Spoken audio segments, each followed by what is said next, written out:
लोकतंत्र के चौथे स्तंभ कहे जाने वाले पत्रकारों पर हमले थमने का नाम नहीं ले रहे हैं। बलरामपुर जिले की कुसमी में एक पत्रकार को सूचना के अधिकार के तहत जानकारी मांगने पर ठेकेदार ने गाली गलौज करते हुए जान से मारने की धमकी दी। दरअसल साधना प्लस न्यूज चैनल के पत्रकार अमित सिंह भोलू ने मंडी प्रांगण में हो रहे कार्य को लेकर जनता की शिकायत पर सूचना के अधिकार अधिनियम के तहत जानकारी मांगी, लेकिन इस पर ठेकेदार ने फोन कर पत्रकार को गंदी गालियां दी और जान से मारने की धमकी भी दी। इस घटना के बाद कुसमी के सभी पत्रकारों ने एकजुट होकर थाने में शिकायत दर्ज करवाई। उन्होंने कुसमी थाना प्रभारी से मामले की जांच कर ठेकेदार पर सख्त कार्रवाई की मांग की। आपको बता दें कि कुछ दिन पहले ही बीजापुर के पत्रकार मुकेश चंद्राकर की हत्या कर ठेकेदार ने उन्हें सेप्टिक टैंक में दफना दिया था। यह घटना क्षेत्र में भय का माहौल पैदा कर चुकी है। पत्रकारों का कहना है कि ठेकेदारों को ऐसे मामलों में सह मिलना कहीं न कहीं पत्रकारिता को दबाने की साजिश है। अब देखना यह होगा कि प्रशासन ऐसे मामलों में क्या कदम उठाता है। अब देखना यह है कि प्रशासन पत्रकारों को सुरक्षा प्रदान कर ठेकेदारों पर सख्त कार्रवाई करता है या फिर ऐसे मामलों में लापरवाही जारी रहेगी।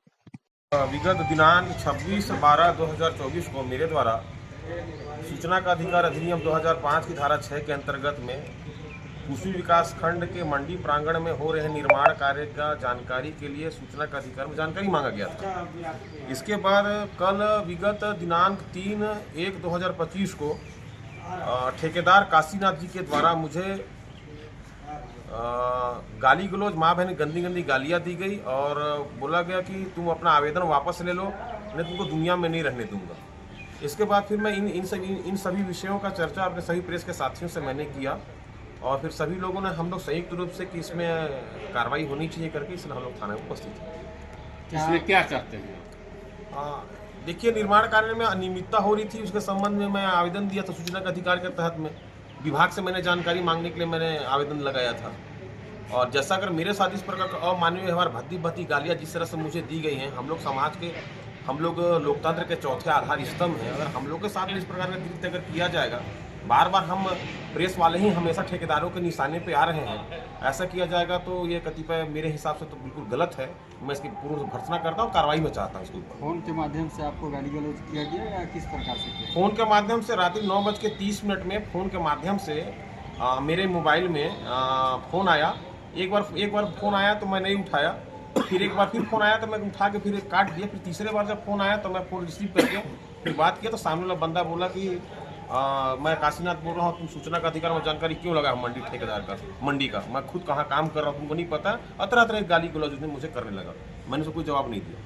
आप अभी देखे होंगे कि बस्तर में हमारे साथी पत्रकार को एक ठेकेदार के द्वारा जिस तरह से बाथरूम के टंकी में मार के डाल दिया गया, इसको किस तरह से देखते हैं आपके, क्योंकि आपको भी इसी तरह धमकी दिया गया है ठेकेदार के द्वारा। देखिए, कहीं ना कहीं हम लोग सच को साबित करने के लिए जो समाज ने हमें जो जिम्मा दिया है, हम उसका निर्वहन को बखूबी बहुत अच्छे तरीके से करते आ रहे हैं और करेंगे। लेकिन ठेकेदार के द्वारा जो ये कृत्य किया गया है बिल्कुल गलत है और हमारे जो भाई हैं चंद्राकर जी, मैं उनके आत्मा की शांति के लिए ईश्वर से प्रार्थना करता हूं और मैं यही चाहूँगा कि मेरे साथ भी ऐसा न हो। इसके लिए शासन, पुलिस प्रशासन से, माननीय एसपी साहब से, पुलिस महानिरीक्षक महोदय से मैं चाहूँगा कि पत्रकारों को पूर्ण रूप से सुरक्षा दिया जाए, जिससे कि स्वतंत्र रूप से होकर हम लोग अपने कर्तव्यों का निर्वहन पूर्ण रूप से कर सकें।